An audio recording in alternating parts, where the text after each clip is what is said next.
Without fail. I saw the tweets. 90 Day Fiance, my ass. But listen, Roger Goodell. See, it's funny because you have these water carriers in sports media. I'm not going to say journalists because none of them are journalists anymore. Because journalism is supposed to be the search for the truth. And ain't none of them searching for no truth. So they're water carriers. True that. And now there's the water that they're carrying now as well. Goodell was always trying to get Cap back, but the owners wouldn't let him. Now, listen, at the end of the day, we all get that he works for the owners. We all get that, okay? And we all get that those are his bosses. But here's the piece. If you are truly working at a job that goes against everything you believe in, then you stop working at that job. That's what most people would do. They'll go get a different job. If that job is anathema to your very being, you don't keep working there, especially for the money that he had already made. He could have walked away from the NFL like, you know what, man, I'm done. This is some bullshit. Y'all some racist bastards. I'm done. Well, not at $33 million a year. He ain't walking away from that. But he had already made damn near $100 million. Listen, he's made probably close to $200 million. What do rich people want more than anything? What do we all want? I get all of that. I get all of that. I get all of that. So then don't tell me that you're some person of conscience. Don't tell me that. What you're telling me is, dude, I see the way the wind is blowing, and this corporation, we need to make sure we can still make money. So I'm with you, dude. You in $100 million home talking about you protesting with me? Get your punk ass out the basement, okay? Go stand on a corner and say what you said. Matter of fact, let me see you somewhere where some shit burning and there's some people looting. That's where I want to see you make the video. Don't do it from your basement, that $100 million mansion that you got. So what you protesting with me, man? Listen, it's hilarious right now. It's hilarious because he's still allowing himself to be the torchbearer for these owners. And Shad Khan, listen, let me say this, man. You need to go away. You were the only brown owner, and now all of a sudden you want to talk about the race. Oh, I experienced racism. Oh, it's so terrible. Yet you were conspicuously silent all these years. You ain't had shit to say. Now suddenly I'm supposed to feel bad for you. I came to America with $500, and they were calling me names. They called me a terrorist. Oh my God, it was awful. Now I'm a billionaire. Fuck you, all of you. It's more gamesmanship. It's more bullshit. It's the standard word salad nonsense that's going to be put out because they see which way the wind is blowing. Let me see when these games start where they are. Let me see what you're doing when the games start. When all of these so-called newly empowered athletes are kneeling. The same ones who couldn't kneel 4 years ago, but that's a whole different conversation, I guess, huh? The ones who didn't want to kneel before, the ones who didn't want to lose their jobs, right? The ones who couldn't support their brother, because the NFL's a brotherhood. They couldn't support him. But now they can, because they won't lose their jobs. Well, supposedly they won't lose their jobs. But Jerry Jones ain't spoke yet. But Jerry said you got to respect that damn flag, man. You got to respect that flag, because it's Texas. We'll see. They're full of shit. They're all full of shit.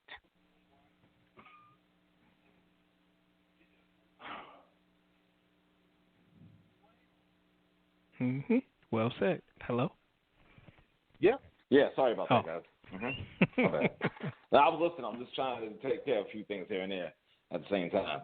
Yeah, but well said. I agree. You know what I'm saying? It's bullshit, And again, I can't really stress the point enough of fuck him, Goodell, and NFL. Again, you're not going to try to, insult me. You know what I'm saying? Insult my people. And Cole, I see with your hand up. I'll bring the call in right now. Oh, shit. Can it be? Oh, shit. Ladies and gentlemen, don't even say a word, brother. The return of one of the most controversial people we've had on here. So he got a lot of background. Brother. He got a lot of background. Got a lot of background, brother. Got to do something about that. Do I have a lot of background? Yes. Well, you 4299, which is Mr. Chad Van Exel, Is that me with the background? I'm kind of. It might be my air conditioner. Oh, okay. Well, it's you, bro. I don't hear it now. It's reduced. I mean, if you let me know what you're hearing, I can try to. Yeah, but it's reduced. It might be your air conditioner because it sounds like. Hold on. I'll accept it because I love y'all. I will accept the heat. Hold on. Let me turn on. But I'm gonna put the fan. I'm gonna put the fan on though instead of the air conditioner. Right. I hate being hot. Okay, understood. Anyway, welcome back, sir. How you guys well, doing? you've heard. I'm sure you've seen the link and what we're talking about, brother. I mean, I saw the link, but I mean, oftentimes I might see the link, but I might not read the whole thing. Okay. But I saw the picture of Drew Brees, and you know. Well, we talked about him.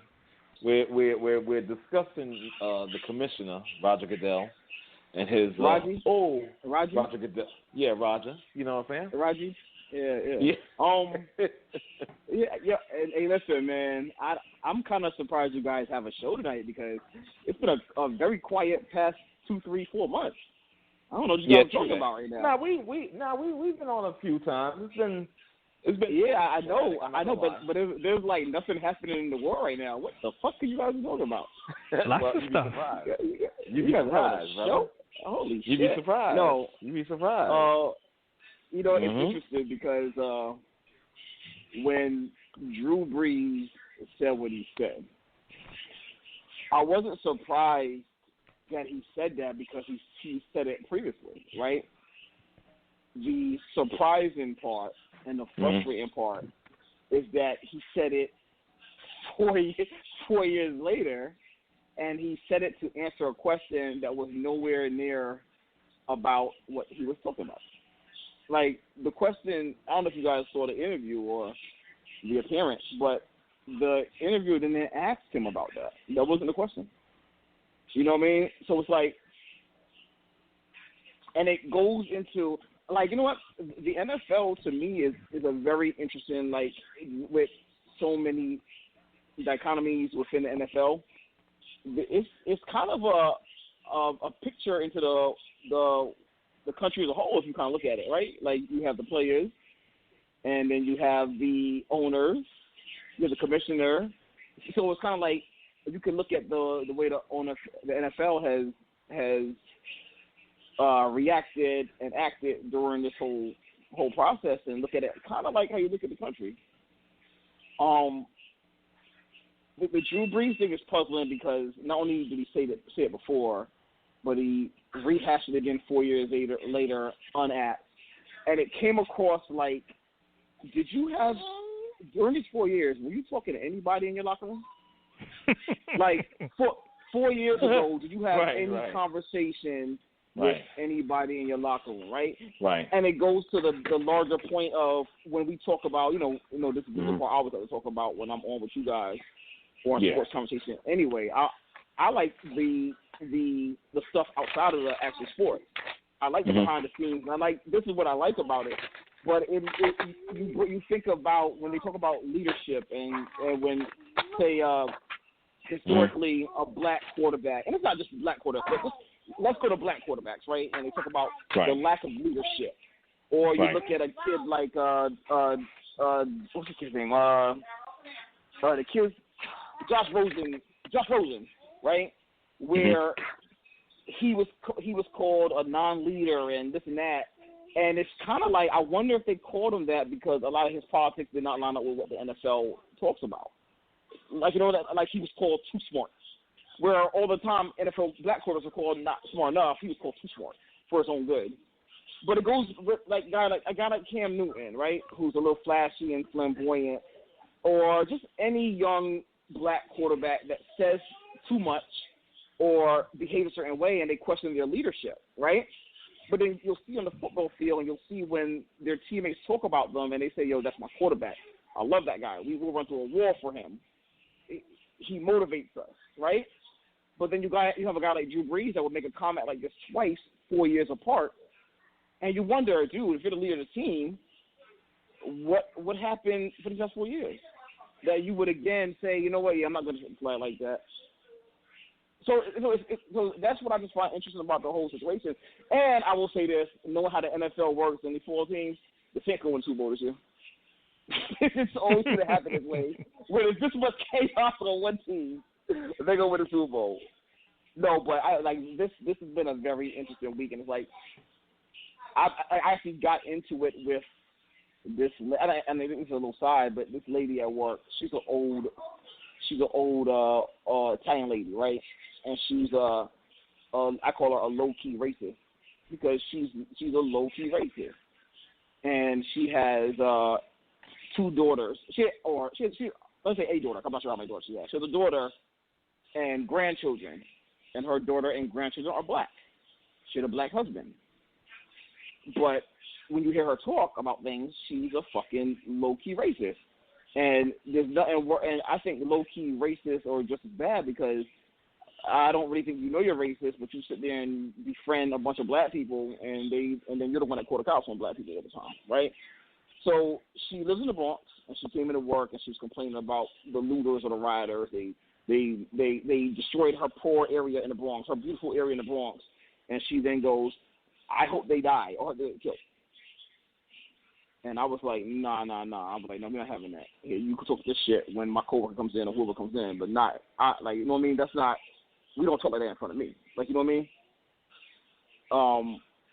But no, I mean, it's very interesting, man. But the funny, well, I will say this though, 'cause I'm getting off subject. When it comes back to Roger Goodell, it's very interesting that I made the joke with my wife. I was like, because a few weeks ago, I was saying the NFL is really trying to rush on back. Like they're not listening to the COVID stuff, and even now they're trying to rush back.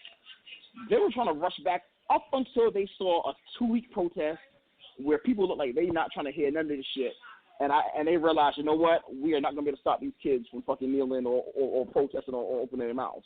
And then that video where all the NFL kids came out, what on Friday, and he was like, yeah, let me go in my basement and make a new video. Let me change course. Let me go rewind that back a little bit. But I think somebody said earlier, like, you have not heard from an owner yet, right? And you could argue that Roger Goodell probably would have made that statement without the back end of ownership. But I don't know. I mean, because I can't imagine Jerry Jones' punk ass would say, go ahead and make that statement. Like, say what you said. You know what I mean? Mm-hmm. Right. And, I mean, and what I did find interesting is because for the most part, with most of these corporations and statements they've made, there's always been a familiar, or I'm sorry, not familiar, but a going theme, right? They've mentioned, we stand with Black Lives Matter, and we stand against racial inequality, and we stand against this and that, right? But what's the one thing that they've never said? Like, I'm asking this question to whoever's on right now. What's the going thing they never say? They never outline. They never identify the offender of the brutality, right? Mm-hmm. Or the racism. But the NFL in this statement, which I was surprised about, they point out police brutality. Like when I read that part of the statement, I was like, "Whoa, okay." And I fully expect at some point in time the police to be like, "Oh yeah, well, we're not gonna be security for your game." Like these police unions behave like fucking abusive husbands. God forbid the wife slaps them back. It becomes, how could you do that to me? like you know what I'm saying? And I think Jemele Hill outlined it or stated or hit it right on the head when she was like, the NFL making these statements is kind of like, when Martin Luther King and the CIA when every year, they put these statements out, happy birthday or whatever. It's like, come on, man. Get out of here with that bullshit.